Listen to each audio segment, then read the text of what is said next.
नमस्कार दोस्तों, मैं बरजमन मीणा आप सभी का स्वागत करता हूं Alia exam quiz YouTube channel में। साथियों, पटवार भर्ती परीक्षा का आज अपन माइनर टेस्ट पेपर 3 सॉल्यूशन करेंगे। इससे पहले जो 2 टेस्ट हुए थे उनकी वीडियो मैंने पहले बना दी थी और प्लेलिस्ट बनाई हुई है, तो आप जा कर के देख सकते हैं यूट्यूब के अंदर। आज जो ये माइनर टेस्ट पेपर 3 हैं इसके क्वेश्चन देखते हैं अपन। और जो साथी नए हैं वो चैनल को सब्सक्राइब कर लेना। जितने भी पेपर होंगे यहाँ पर कलाम एकेडमी के, उन सभी का सॉल्यूशन आपको यहाँ पर मिल जाएगा। तो आप चैनल को सब्सक्राइब कर लेना और अपने साथियों तक भी शेयर कर देना। तो देखिए, पहला क्वेश्चन है यहाँ पर कि जनगणना 2011 के अनुसार राजस्थान में 5 लाख से अधिक जनसंख्या वाले शहर नगरीय संकुल कितने थे। बात हो रही साथियों जनगणना 2011 के अनुसार राजस्थान में 5 लाख से अधिक जनसंख्या वाले शहर या नगरीय संकुल कितने थे। तो साथियों इसका राइट आंसर हो जाएगा 5। कितने थे? 5। देखिए, पहला जयपुर, इसकी जनसंख्या 30.46 लाख थी। दूसरा जोधपुर 10.56 लाख जनसंख्या। तीसरे नंबर पर कोटा 10.02 लाख और बीकानेर 6.44 लाख और पांचवा है अजमेर 5.42 लाख। तो ये 5 जो ज़िले हैं इनकी जनसंख्या 5 लाख से अधिक थी। ठीक है, तो इसका राइट आंसर है 4 नंबर। दूसरा प्रश्न देखिए, जनगणना 2011 के अनुसार राजस्थान के निम्नलिखित जिलों में से सर्वाधिक शिशु यानी 0 से 6 वर्ष लिंगानुपात किस जिले में है। वही जनगणना 2011 के अनुसार बताना है सर्वाधिक शिशु जो लिंगानुपात है किस जिले में है। देखिए, शिशु लिंगानुपात जो है 2011 की जनगणना के अनुसार कितना है? 888। ठीक है, 888 है। और 2001 में 909 था, यानी कमी हुई थी 21 की। ठीक है, अब यहाँ पर बात करें जो सर्वाधिक लिंगानुपात हैं वो है बांसवाड़ा जिले का। ठीक है, बांसवाड़ा का है 934 बांसवाड़ा का लिंगानुपात है और न्यूनतम झुंझुनू का है 837। इसमें अगर ग्रामीण की बात करें तो 892 है और शहरी लिंगानुपात है 874। ठीक है, तो ये लिंगानुपात सर्वाधिक हो जाएगा बांसवाड़ा। 3 नंबर क्वेश्चन है, निम्नलिखित में से किन जिलों के समूह को उनकी औसत वार्षिक वर्षा के अनुसार आरोही क्रम में व्यवस्थित किया गया है। यहाँ पर हो जाएगा बीकानेर, सीकर व टोंक। ठीक है, बीकानेर, सीकर, टोंक। चौथा प्रश्न है, कोपेन के जलवायु वर्गीकरण के अनुसार निम्न में से कौन सा युग्म सही सम्मिलित नहीं है। देखिए, कोपेन ने जलवायु वर्गीकरण के आधार पर यहाँ पर जो इन्होंने वर्गीकरण किया था ना, 4 प्रकार बताए थे। ठीक है, एक था CWG, फिर BWHW, BSHW और AW। तो यहाँ पर कौन सा सम्मिलित नहीं है? देखिए, CWG, इसमें जयपुर आ जाएगा। दूसरा है BWHW, इसमें गंगानगर, ये सही है। BSHW ये चित्तौड़गढ़, ये यहाँ पर गलत है। ठीक है, और AW प्रतापगढ़। देखिए, चित्तौड़गढ़ किसका भाग है? CWG का। तो ये तीसरा ऑप्शन क्या है? गलत। 5 नंबर क्वेश्चन है कि निम्नलिखित में से कौन सा सम्मिलित नहीं है। देखिए, लूनी बेसिन, नेहड़, सही है। नागौर उच्च भूमियाँ, डोरा पर्वत, ये गलत है। ठीक है, ये गलत है। यहाँ पर शेखावाटी प्रदेश, जोहड़ और घग्गर मैदान, नाली, बाकी सभी सही है। देखिए, डोरा पर्वत कहाँ पर है? तो डोरा पर्वत की बात करें तो ये अरावली पर्वतमाला जो है इसका हिस्सा है और कहाँ पर? ये अलवर के अंदर है। डोरा पर्वत कहाँ पर है? अलवर के अंदर है। ठीक है, तो ये अरावली का भाग है। नागौर जो उच्च भूमि है ये कौन से क्षेत्र में आ जाएगा? यह जाएगा दक्षिण पूर्व में। ठीक है, तो डोरा पर्वत कहाँ पर है? अलवर में। छठा प्रश्न है कि निम्नलिखित में से कौन दक्षिणी अरावली के शिखर हैं। देखिए दक्षिणी अरावली के शिखर हैं। तो देखो नागपानी और लीलागढ़, नागपानी और लीलागढ़ ये जो दो चोटियां हैं ये है दक्षिणी अरावली की। ठीक है, नागपानी उदयपुर के अंदर है। ठीक है, ये कहाँ पर है? उदयपुर के अंदर है, उदयपुर। और 867 मीटर की ऊंचाई है। लीलागढ़ ये राजसमंद के अंदर है। लीलागढ़ कहाँ पर है? राजसमंद के अंदर। ठीक है, लीलागढ़ चोटी है राजसमंद में 874 मीटर, 874 मीटर। तो नागपानी और लीलागढ़ ये दक्षिणी अरावली की शिखर हैं। बाकी भानगढ़ जो है ये अलवर के अंदर है। ठीक है, भानगढ़ अलवर में है। और ये भानगढ़ जो है ये उत्तरी अरावली की चोटी है, उत्तरी अरावली की, अलवर के अंदर है। और 449 मीटर इसकी ऊंचाई है। बाकी नागपाड़ जो है, नागपाड़ अजमेर के अंदर है और ये मध्य अरावली की चोटी है और 795 मीटर इसकी ऊंचाई है। ठीक है, तो ये नागपाड़ मध्य अरावली की, भानगढ़ उत्तरी अरावली की है और नागपानी और लीलागढ़ दक्षिणी अरावली की चोटियाँ हैं। तो ए और सी इसका राइट आंसर हो जाएगा, यानी ऑप्शन नंबर कौन सा हो जाएगा? 1। ठीक है, ए व सी। 7 नंबर क्वेश्चन है, जनजातीय संस्कृति में हरी बावरी क्या है? हरी बावरी तो सामूहिक कृषि का प्रकार है ये हरी बावरी।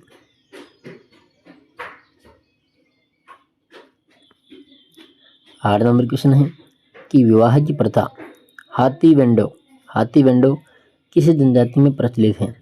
विवाह की प्रथा है हाथी वेंडो किस जनजाति में प्रचलित है? तो ये है भील जनजाति में। देखो ये हाथी वेंडो क्या है? तो ये जो पीपल आदि वृक्ष होते हैं इनको ही साक्षी मानकर वर और वधू जो है ये फेर ले लेते हैं, शादी कर लेते हैं। इसी को कहते हैं हाथी वेंडो और ये भीलों में प्रचलित है। ठीक है, क्वेश्चन नंबर जो 9 है कि निम्न में से कथोड़ी जनजाति का निवास स्थान मुख्यतः केंद्रित है? कौन सी जनजाति? कथोड़ी जनजाति। तो देखो कोटड़ा, झाडोल और सराड़ा, यहाँ पर ये कौन सी जनजाति पाई जाती है? कथोड़ी। कोटड़ा, झाडोल और सराड़ा।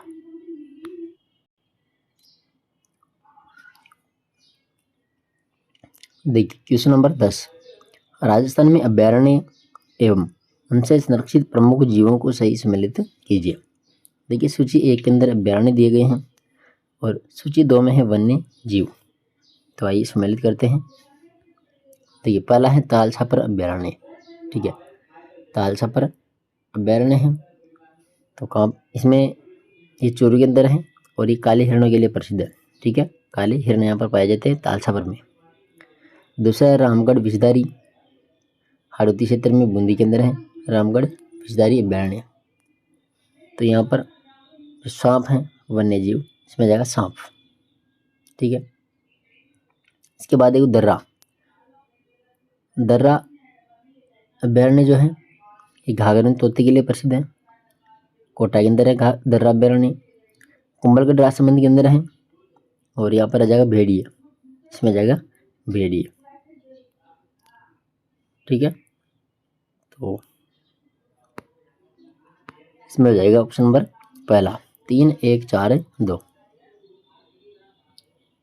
क्वेश्चन नंबर 11 है महासीर कंजर्वेशन रिजर्व स्थित है। महासीर कंजर्वेशन रिजर्व कहाँ पर है? तो बड़ी तालाब उदयपुर के अंदर है, बड़ी तालाब उदयपुर। 12 नंबर क्वेश्चन है राजस्थान की दी महालक्ष्मी मिल्स तथा शार्दुल टेक्सटाइल मिल्स क्रमशः स्थित है। तो देखो दी जो महालक्ष्मी मिल है ये कहाँ पर है? ब्यावर के अंदर है। ठीक है, और शार्दुल टेक्सटाइल मिल है गंगानगर के अंदर। तो ब्यावर और गंगानगर इसका राइट आंसर हो जाएगा। क्वेश्चन नंबर 13 है कि निम्नलिखित वक्तव्यों पर विचार करें और पूछा है कि उपयुक्त विशेषताएं कौन सी नदी को इंगित करती हैं। पहला है कि नदी का उद्गम थानागाजी की पहाड़ियों से होता है, यानी थानागाजी की पहाड़ियाँ अलवर के अंदर है, तो यहाँ से इसका उद्गम होता है। और इस नदी को लसावरी या फिर वराहा के उपनाम से भी जाना जाता है। तो कौन सी नदी है वह है रूपारेल नदी। कौन सी है? रूपारेल नदी। प्रश्न नंबर 14 है, कौन सी नदी सहायक नदी सही सुमेलित नहीं है? देखिए, माही चाप सही है, साबरमती हाथमती सही है, और गंभीर पार्वती ये भी सही है। कौन सी नहीं है? ऑप्शन नंबर पहला सोम।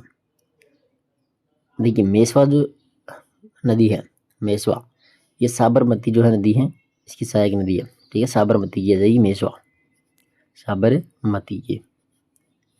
तो ये क्या है? गलत है। 15 नंबर क्वेश्चन है, निम्नलिखित में से कौन सा सही सुमेलित नहीं है? देखिए, मनसा पूर्ण करणी माता मंदिर रोपे कहाँ पर है? उदयपुर के अंदर है। ठीक है,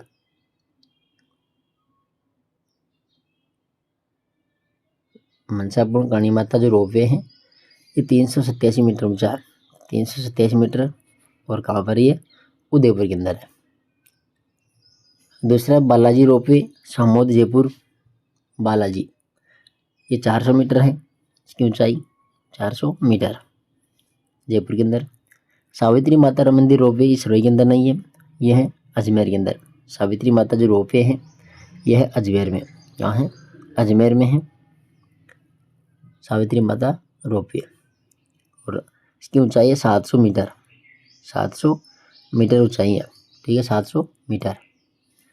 और सुंदा माता जो मंदिर रोपवे है ये जालौर के अंदर है, सुंदा माता, और इसकी ऊंचाई है 800 मीटर, 800 मीटर। तो यहाँ पर पूछा है कौन सा सम्मिलित नहीं है, तो ऑप्शन नंबर तीसरा सावित्री माता मंदिर रोपवे अजमेर आ जाएगा यहाँ पर पुष्कर में। ठीक है, क्वेश्चन नंबर 16, अर्थुना पर्यटन क्षेत्र निम्न में से किस पर्यटन सर्किल के अंतर्गत आता है? अर्थुना, तो इसमें जाएगा वागड़ सर्किल के अंतर्गत। ठीक है, वागड़।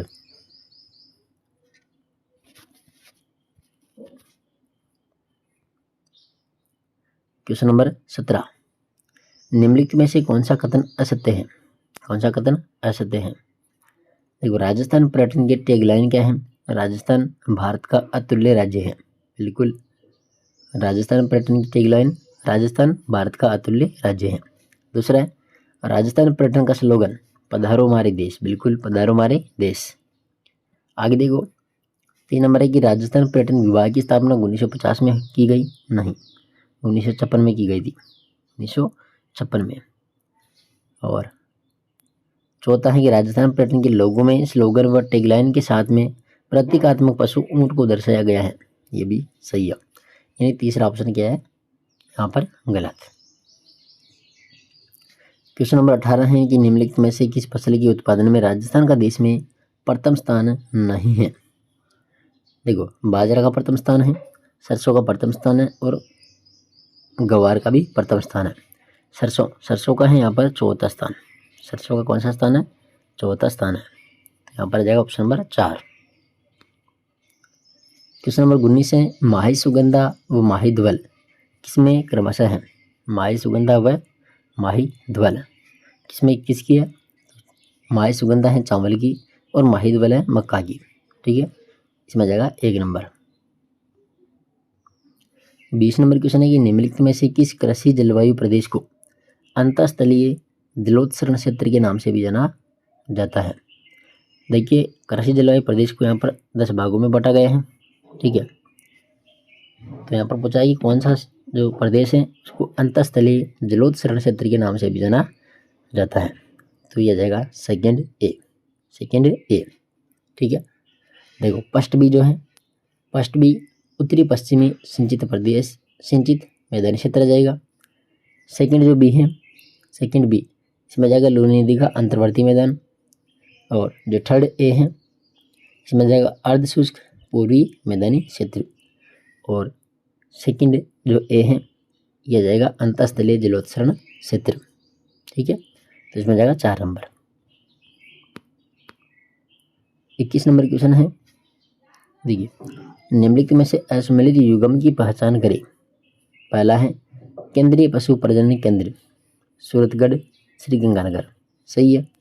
दूसरा है राष्ट्रीय अश्व अनुसंधान केंद्र जोहड़बीड़ बीकानेर, ये भी सही है। तीसरा है शुकर प्रजनन फार्म, शुकर प्रजनन फार्म बसी जयपुर, ये गलत है।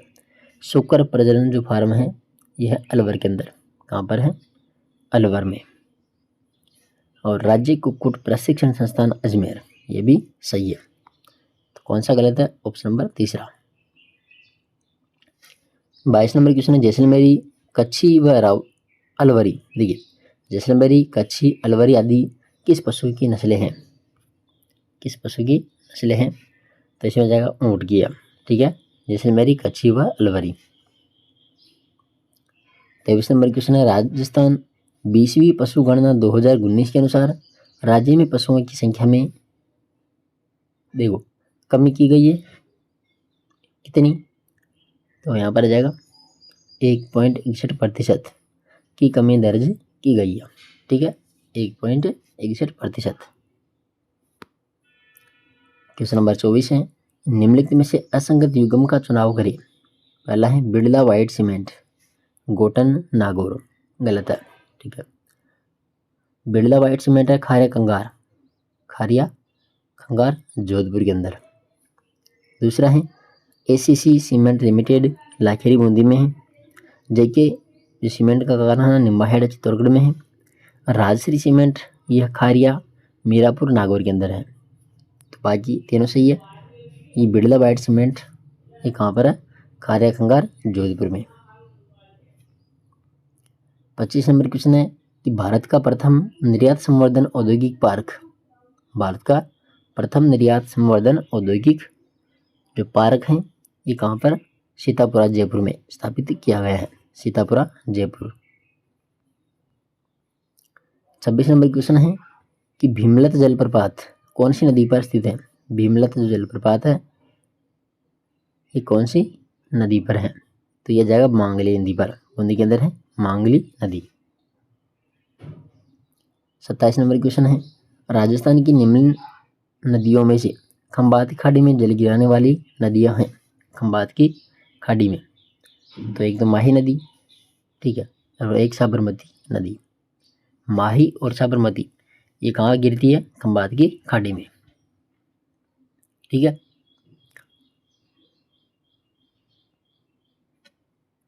बाकी जो लूनी नदी है और पश्चिमी बनास है, लूनी और पश्चिमी बनास ये कहाँ जाती है? कच्छ का रण में। अरब सागर है जिसमें कच्छ का रण में विलुप्त हो जाती है पश्चिमी बनास और लूनी। और माही और साबरमती खंबात की खाड़ी में। तो इसमें जाएगा 1 व 4 राइट। आगे देखो 28 नंबर क्वेश्चन है राजस्थान के संदर्भ में सत्य कथन की पहचान कीजिए। ठीक है, राजस्थान की अंतर्राज्यीय सीमा की लंबाई 5,920 किलोमीटर है। नहीं, 5,920 किलोमीटर है ये कुल लंबाई है, कुल लंबाई, जिसमें से 1,070 है, 1,070 ये अंतर्राष्ट्रीय है। ठीक है, और 4,850 जो 50 हैं ये है अंतर्राज्यीय सीमा की लंबाई और कुल है 5,920। ठीक है, इधर जो अंतर्राज्यीय सीमा है ये 5 राज्यों के साथ में लगती है अंतर्राज्यीय सीमा, इसमें पंजाब, हरियाणा है, यूपी और एमपी है और गुजरात। और अंतर्राष्ट्रीय सीमा जो 1,070 लगती है ये पाकिस्तान के साथ में लगती है। और राजस्थान के जो जिले हैं इसमें कितने आ जाते हैं? 5, गंगानगर, बीकानेर, फलौदी, जैसलमेर और बाड़मेर। तो पहला ही स्टेटमेंट यहाँ पर गलत हो गया। ठीक है, दूसरा है कि राजस्थान का क्षेत्रफल लगभग 1,32,139 वर्ग मील है। तो ये दूसरा स्टेटमेंट सही है। ठीक है, वर्ग मील के अंदर जाएगा 1,32,139, तो दूसरा सही है। और पूछा सत्य कथन, तो सत्य कथन है दूसरा। आगे देखो राजस्थान की उत्तर दक्षिण तथा पूर्व पश्चिम लंबाई में अंतर कितना है? तो यहाँ पर 46 दिया है जो कि गलत है। ठीक है, यहाँ पर जाएगा 43 किलोमीटर, इसमें जाएगा 43। देखो उत्तर से दक्षिण 826 और पूर्व से पश्चिम 869, तो लंबाई का अंतर जाएगा 43 किलोमीटर। चौथा है कि राजस्थान की आकृति अनियमित 7 भुजाओं वाले बहुभुज के समान है। नहीं, ये भी गलत है। राजस्थान की आकृति कैसी है? विषम कोणीय चतुर्भुजाकार है। तो यहाँ पर एक ही सही है, दूसरा, बाकी सभी गलत है। 29 नंबर क्वेश्चन है कि राजस्थान में रेड क्लिफ लाइन का प्रारंभिक व अंतिम बिंदु क्रमशः है। जो रेड क्लिफ लाइन है इसका प्रारंभिक बिंदु व अंतिम बिंदु कौन सा है? तो देखो, प्रारंभिक बिंदु है हिंदुमल कोट श्री गंगानगर और अंतिम है बाकासर गांव बाड़मेर, बाकासर बाड़मेर। तो इसमें जाएगा 3 नंबर, हिंदुमल कोट गंगानगर और बाकासर गांव बाड़मेर। क्वेश्चन नंबर 30 है कि राजस्थान की स्थिति के संदर्भ में सत्य कथन का चयन करें। राजस्थान की स्थिति के बारे में सत्य कथन कौन सा है यहाँ पर?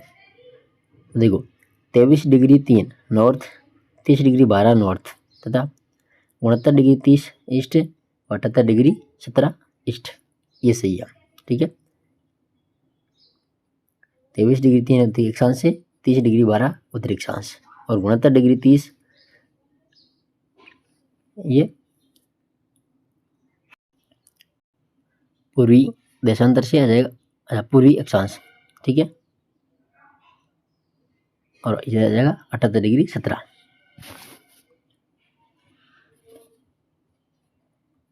उत्तरी पूर्वी। आगे देखो क्वेश्चन नंबर 31, जनगणना 2011 के अनुसार राजस्थान के वे जिले जो अपनी कुल जनसंख्या में 70% से अधिक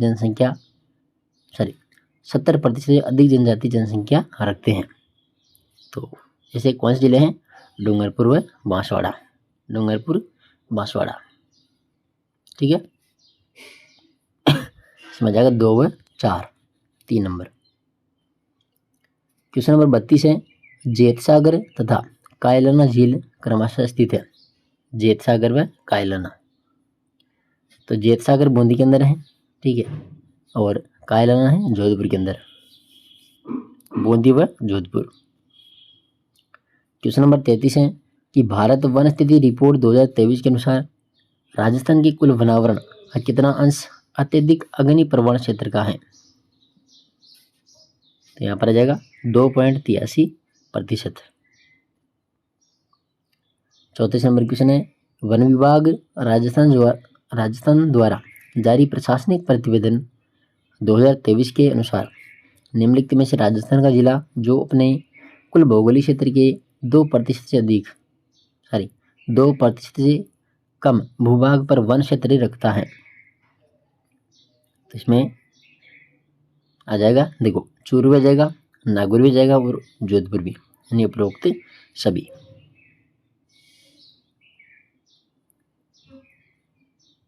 क्वेश्चन नंबर 35 है, निम्नलिखित में से राजस्थान की धौलपुर करौली भाग परियोजना में शामिल क्षेत्र हैं।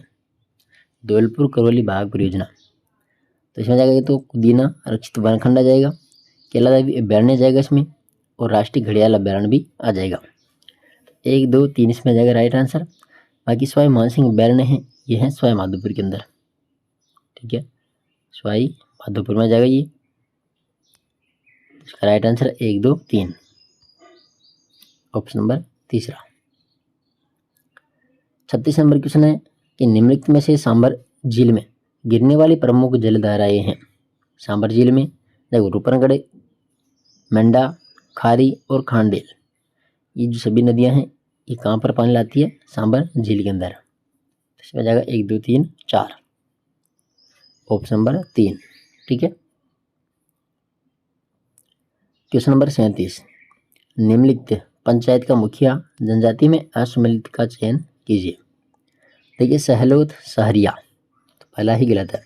ठीक है, गमेती ये बिलो का मुखिया होता है, मीणा का हो जाता है पटेल और डामोर का मुखी। देखो, सहरिया जनजाति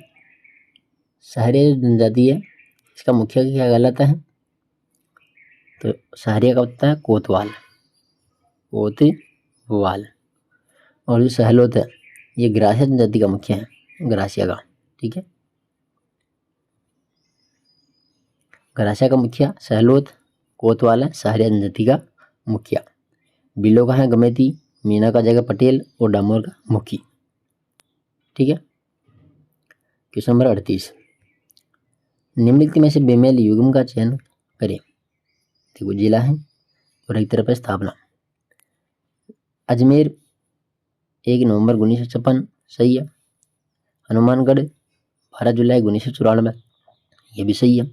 करौली 19 जुलाई, ये गलत है, यहाँ पर 1997 आ जाएगा, 19 जुलाई 1997। और प्रतापगढ़ 26 जनवरी 2008। तो करौली की स्थापना कब हुई थी? 19 जुलाई 1997 के अंदर हुई थी। ठीक है, आगे देखो क्वेश्चन नंबर 39। 21 जून को सूर्य कर्क रेखा पर सीधा चमकता है। उस दिन सूर्य की किरणों का सर्वाधिक तिरछापन राजस्थान के किस जिले में देखा जा सकता है? तो यहाँ पर आ जाएगा श्री गंगानगर, तिरछापन श्री गंगानगर। और सर्वाधिक सीधी पड़ती है बांसवाड़ा के अंदर। 40 नंबर क्वेश्चन है, बुनियादी पशुपालन सांख्यिकी रिपोर्ट 2024 के संबंध में निम्नलिखित कथनों पर विचार कीजिए। पहला है कि राजस्थान देश का दूसरा सबसे बड़ा दुग्ध उत्पादक राज्य है, बिल्कुल सही है। दूसरा है कि आंध्र प्रदेश देश का शीर्ष अंडा उत्पादक राज्य है, ये भी सही है। तीसरा है कि देश की कुल ऊन उत्पादन में राजस्थान की हिस्सेदारी 50% से अधिक है, ये गलत है तीसरा।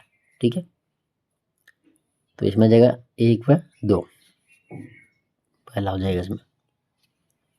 यहाँ पर राजस्थान की हिस्सेदारी कितनी है? राजस्थान की हिस्सेदारी यहाँ पर 47.53%। ठीक है, तो इसमें जाएगा 1 व 2 दोनों। 41 नंबर क्वेश्चन है, सेमी कंडक्टर नीति बनाने वाला देश का पहला राज्य कौन सा है? देश का पहला राज्य कौन सा है? तो गुजरात है। कौन सा है? गुजरात। क्वेश्चन नंबर 42 है, पणजी गोवा में आयोजित 55वें अंतर्राष्ट्रीय फिल्म महोत्सव के अंतर्गत दिए गए पुरस्कार के संबंध में निम्नलिखित में से असंगत युग्म का चयन कीजिए। देखिए, एक तरफ है पुरस्कार, एक तरफ है विजेता। सर्वश्रेष्ठ वेब सीरीज लैम्पेन, बिल्कुल लैम्पेन सही है। दूसरा, Indian film personality of the year, Vikrant Massey विजेता थे इसमें, ये भी सही है। तीसरा है सर्वश्रेष्ठ फिल्म का स्वर्ण मयूर टॉक्सिक, ये भी सही है। और सत्यजीत रे life time achievement award Allu Arjun, ये गलत है। सत्यजीत रे लाइफ टाइम अचीवमेंट अवार्ड है, ये किसको मिला था? माइकस डगलस को। ठीक है, माइकस डगलस, तो ये गलत है।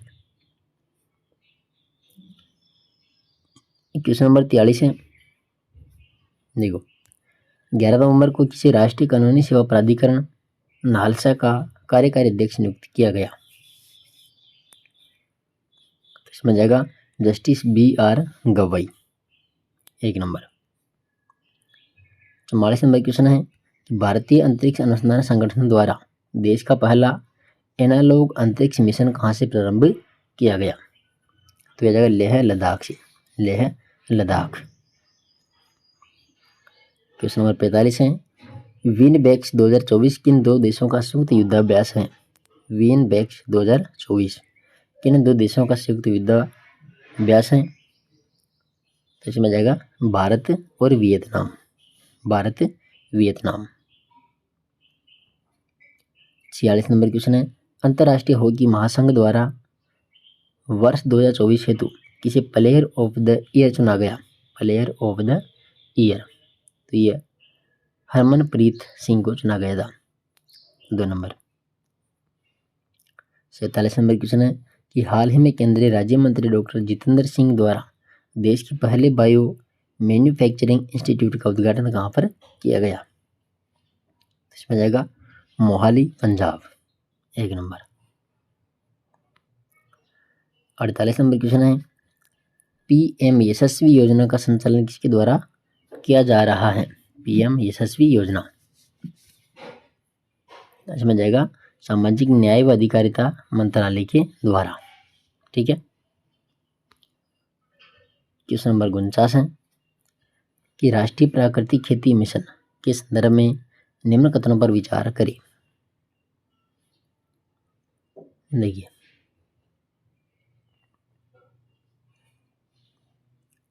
पहला है कि 25 नवंबर 2024 से कृषि एवं किसान कल्याण मंत्रालय के द्वारा प्राकृतिक खेती को बढ़ावा देने के उद्देश्य से इसे शुरू किया गया था। बिल्कुल सही कथन है। ठीक है। दूसरा यहाँ पर कि इसको अगले 2 वर्षों में इच्छुक ग्राम पंचायतों के 15,000 समूहों में लागू किया जाएगा। ये भी सही है। तीसरा है कि इसके तहत 10,000 जैव इनपुट संसाधन केंद्र स्थापित करने का लक्ष्य रखा गया है। यानी इसमें तीनों के तीनों जो स्टेटमेंट है वो सही है। इसमें जाएगा ऑप्शन नंबर 4, 1, 2, 3। ठीक है। आगे जो क्वेश्चन है, क्वेश्चन नंबर 50 से लेकर के क्वेश्चन नंबर 95 तक है। ठीक है। ये क्वेश्चन है मैथ और रीजनिंग के, तो इनको अपन छोड़ेंगे मैथ और रीजनिंग के क्वेश्चनों को। बाकी जो अगले क्वेश्चन है वो अपन हल करेंगे। ठीक है। इसकी पीडीएफ आपको टेलीग्राम पर मिल जाएगी, आप टेलीग्राम ज्वाइन कर लेना और यहाँ पर जो क्वेश्चन बचे हुए हैं इनको आप सॉल्यूशन कर लेना। ठीक है। आगे जो हिंदी के क्वेश्चन है वो भी मैं करवा दूंगा, बाकी अंग्रेजी के क्वेश्चन भी आप कर लीजिएगा। देखिए क्वेश्चन नंबर 96, निम्न में से किस अनुच्छेद के तहत यदि 2 या अधिक राज्यों का एक राज्यपाल है तो उसको दी जाने वाली उपलब्धियां और भत्ते राष्ट्रपति के द्वारा तय मानकों के अनुसार राज्य मिलकर प्रदान करेंगे। कौन से अनुच्छेद में? अनुच्छेद नंबर कौन सा जाएगा इसमें? 158(3) क। ठीक है। इसमें ये बात लिखी गई है, अनुच्छेद 158(3) क में। क्वेश्चन नंबर 97 है कि निम्न में से न्यूनतम कार्यकाल वाले राज्यपाल रहे। न्यूनतम कार्यकाल वाले राज्यपाल कौन थे? दरबारा सिंह। इसमें जाएगा 3 नंबर।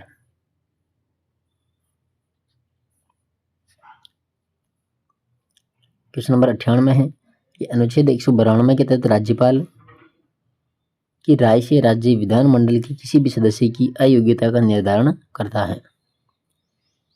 तो यहाँ पर आ जाएगा राज्य निर्वाचन आयोग। ठीक है। राज्य निर्वाचन आयोग। क्वेश्चन नंबर 99, और राजस्थान के ऐसे राज्यपाल जो लोकसभा अध्यक्ष भी रहे, तो एक तो हुक्म सिंह और एक बलिराम भगत, ये लोकसभा अध्यक्ष भी रहे थे। 2 व 4। ठीक है। 2 व 4 इसका राइट आंसर है। क्वेश्चन नंबर 100, निम्न कथनों पर विचार कीजिए कि राज्यपाल को मृत्युदंड के मामलों में प्रविलंबन की शक्ति प्राप्त नहीं है। दूसरा है कि राज्यपाल की समाधान शक्तियों का उल्लेख अनुच्छेद 161 में किया गया है। पूछा कि सत्य कथन, सत्य कथन यहाँ पर ऑप्शन नंबर कौन सा? दूसरा। ठीक है। दूसरा यहाँ पर सत्य है, बाकी पहला गलत है। इसमें जाएगा केवल 2। आगे देखो 101 नंबर, राजस्थान विधानसभा को विघटित कर सकता है। राजस्थान विधानसभा को विघटित कर सकता है, तो यहाँ पर आ जाएगा राज्यपाल। यहाँ पर कौन करेगा? राज्यपाल। 102 नंबर क्वेश्चन है, इनमें में से असत्य कथन है। पहला है कि प्रथम विधानसभा चुनाव में विधानसभा निर्वाचन क्षेत्रों की संख्या 140 थी। सही है। दूसरे की प्रथम विधानसभा में 7 सदस्य निर्विरोध चुने गए। ये भी सही है। राजस्थान विधानसभा में प्रथम महिला सदस्य कमला बेनीवाल थी, नहीं सावित्री सिंह थी। ठीक है। सावित्री नहीं, सुमित्रा सिंह। प्रथम जो महिला सदस्य थी विधानसभा में वो कौन थी? सुमित्रा सिंह। और प्रथम विधानसभा उपाध्यक्ष लाल सिंह सख्तावत थे, तो ये भी सही है। तीसरा यहाँ पर क्या है? गलत। क्वेश्चन नंबर 103 है कि विधानसभा अध्यक्ष को पद से हटाने हेतु विधानसभा की कुल सदस्य संख्या के कितने सदस्यों द्वारा अनुमोदन करने पर प्रस्ताव को अनुमति दी जाती है? तो इसमें जाएगा 1/5। ठीक है। 3 नंबर। 104 नंबर क्वेश्चन है कि राजस्थान विधानसभा के ऐसे अध्यक्ष जो उपाध्यक्ष व प्रोटेम स्पीकर भी रहे। और राजस्थान विधानसभा के ऐसे अध्यक्ष जो उपाध्यक्ष भी रहे और प्रोटेम स्पीकर भी रहे, कौन थे? पूनम चंद बिश्नोई। ठीक है। पूनम चंद बिश्नोई। 105 नंबर क्वेश्चन है, राजस्थान विधानसभा की वित्तीय समितियों के बारे में विचार कीजिए। वित्तीय समितियाँ 3 वित्तीय समितियाँ हैं, नहीं कितनी थी? 4 वित्तीय समितियाँ थी, तो पहला गलत है। प्रत्येक समिति में 15 सदस्य होते हैं। सही है।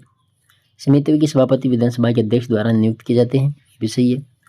और डी है, ये समिति अपना प्रतिवेदन विधानसभा को प्रस्तुत करती है, ये भी सही है। यानी सही कौन सा है? बी, सी व डी। ठीक है, पहला गलत है यहाँ पर, और बी, सी, डी इसमें राइट हो जाएगा। 106 नंबर, उच्च न्यायालय के न्यायाधीशों की संख्या निर्धारित करने की शक्ति किसमें निहित है? उच्च न्यायालय के न्यायाधीशों की संख्या निर्धारित करने की शक्ति किसमें निहित है? इसमें जाएगा राष्ट्रपति में। किसमें है? राष्ट्रपति। 107 नंबर क्वेश्चन है कि राज्य पुनर्गठन अधिनियम 1956 के बाद राजस्थान उच्च न्यायालय की जयपुर पीठ कब पुनः स्थापित की गई थी? तो यहाँ पर आ जाएगा 31 जनवरी 1977, 31 जनवरी 1977 को। 108 नंबर क्वेश्चन है कि संविधान के किस अनुच्छेद के तहत उच्च न्यायालय एक अभिलेख न्यायालय होता है? उच्च न्यायालय एक अभिलेख न्यायालय होता है, इसमें जाएगा अनुच्छेद 215, अनुच्छेद 215। 109 नंबर क्वेश्चन है कि निम्न में से कौन सा दायित्व जिला कलेक्टर की दंड न्यायिक शक्तियों के अंतर्गत नहीं आता है? कौन सा दायित्व जिला कलेक्टर की दंड न्यायिक शक्तियों के अंतर्गत नहीं आता है? तो इसमें जाएगा, देखो, जिला महिला सहायता समिति की अध्यक्षता करना, 3 नंबर। ठीक है, बाकी विदेशों की पारपत्र की जांच करना, जातीय निवास अन्य प्रमाण पत्र जारी करना, और शस्त्रालयों पर नियंत्रण रखना, ये आ जाएगा जिला कलेक्टर की दंड न्यायिक शक्तियों में। कौन सा नहीं आता? जिला महिला सहायता समिति की अध्यक्षता करना। 110 नंबर है, 73वें और 74वें संविधान जो संशोधन है अधिनियमों की परिणाम स्वरूप निम्नलिखित में से हुए परिवर्तन थे। 73वां और 74वां जो संशोधन हुआ था, इसमें आ जाएगा जनतंत्र की, देखो इसमें जाएगा एक तो सरकार में पारदर्शिता, दूसरा जाएगा सरकार में उत्तरदायित्व, तीसरा महिला सशक्तिकरण, और चौथा जनतंत्र की मजबूती। यानी इसमें जाएगा ऑप्शन नंबर कौन सा जाएगा? देखो ए, बी, सी, डी सभी के सभी यहाँ पर। ठीक है, ऑप्शन नंबर जाएगा 4, ए, बी, सी, डी। क्वेश्चन नंबर 111 है कि जिला कलेक्टर के संदर्भ में सत्य कथन है। जिला कलेक्टर के बारे में सत्य कथन, तो पहला है कि आपदा प्रबंधन अधिनियम 2005 के अनुसार जिला आपात प्रबंधन प्राधिकरण का अध्यक्ष होता है, सही है। और दूसरा है कि जिले में प्रमुख जनगणना अधिकारी के रूप में कार्य करता है, ये भी सही है। तो 111 में जाएगा 1 व 2 दोनों। ठीक है, 112 नंबर क्वेश्चन है कि निम्न कथनों पर विचार कीजिए। देखिए, पहला है कि 7वें संविधान संशोधन अधिनियम 1956 से पूर्व संविधान में प्रत्येक राज्य के लिए एक उच्च न्यायालय की व्यवस्था की गई थी, बिल्कुल सही है। ठीक है, दूसरा है कि राज्य विधानसभा विधि द्वारा उच्च न्यायालय की अधिकारिता का विस्तार या अपवर्जन कर सकती है, ये गलत है। ठीक है, पूछा है असत्य कथन है, यहाँ पर पूछा क्या है? असत्य कथन है, तो केवल नंबर 2, केवल 2 असत्य है। क्वेश्चन नंबर 113, राजस्थान विधानसभा आम चुनाव 2023 के संबंध में निम्न कथनों पर विचार कीजिए। राजस्थान विधानसभा आम चुनाव 2023, तो पहला है कि 16वीं विधानसभा आम चुनाव 2023 में कुल 183 महिला प्रत्याशी थी, जो अब तक हुई विधानसभा चुनाव में सर्वाधिक थी, तो पहला सही है। दूसरा है कि इस चुनाव में भारत आदिवासी पार्टी 2.36% वोट शेयर प्राप्त करने के साथ ही दूसरी सबसे बड़ी पार्टी बनी, ये भी सही है।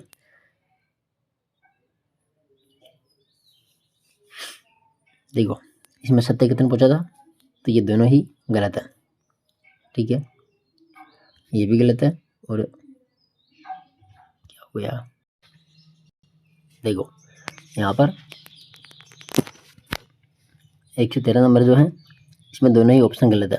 ठीक है, सत्य पूछा तो सत्य तो कोई सा भी नहीं है, यानी ना तो 1 व ना ही 2, इसमें जाएगा ऑप्शन नंबर 4। क्वेश्चन नंबर 114, उच्च न्यायालय मौलिक अधिकारों का उल्लंघन होने पर अथवा अनधिकारियों का उल्लंघन होने की दशा में किस अनुच्छेद के तहत रीट जारी कर सकता है उच्च न्यायालय? तो क्या जाएगा यहाँ पर? इसमें जाएगा अनुच्छेद 226 के अंतर्गत। ठीक है। 115 नंबर क्वेश्चन है, निम्न में से नीति निर्माण के अंग हैं। नीति निर्माण के अंग हैं दबाव समूह है, विधानमंडल है और प्रशासनिक इकाइयां हैं। तो इसमें जाएगा 1, 2, 3। क्वेश्चन नंबर 116, निम्न में से लोक नीति के प्रमुख लक्षणों में शामिल नहीं है। देखो, यह लक्षणों की होती है, यह सरकार की सामूहिक गतिविधियों का परिणाम है, इनमें वैधानिक शक्ति निहित है, ये सदैव सकारात्मक होती है। नहीं, ये गलत है।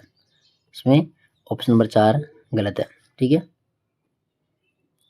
और 117 नंबर क्वेश्चन है कि राज्यपाल को प्राप्त निषेधाधिकार यानी वीटो शक्ति में शामिल है। इसमें जाएगा एक तो अत्यंतिक वीटो, दूसरा निलंबनकारी वीटो और तीसरा जेबी वीटो, यानी सभी के सभी है। 1, 2, 3 कौन सा है? Option number 4। तो ये जो क्वेश्चन नंबर 117 तक के क्वेश्चन थे, ये अपन ने जीके और पॉलिटी के क्वेश्चन देख लिए। ठीक है। बाकी नेक्स्ट क्वेश्चन जो आगे बचे हुए हैं, इसमें हिंदी के क्वेश्चन है, हिंदी के मैं करवा दूंगा नेक्स्ट क्लास के अंदर, और इंग्लिश के क्वेश्चन जो आप कर लीजिएगा। इंग्लिश, मैथ और रीजनिंग के क्वेश्चन जो बचते हैं इनको आप सॉल्यूशन कर लेना, पीडीएफ में आपको टेलीग्राम पर दे दूंगा। ठीक है। तो ये था माइनर टेस्ट पेपर नंबर 3, और दो टेस्ट पहले डाल दिए थे, वो भी आप देख लीजिएगा। ठीक है। धन्यवाद।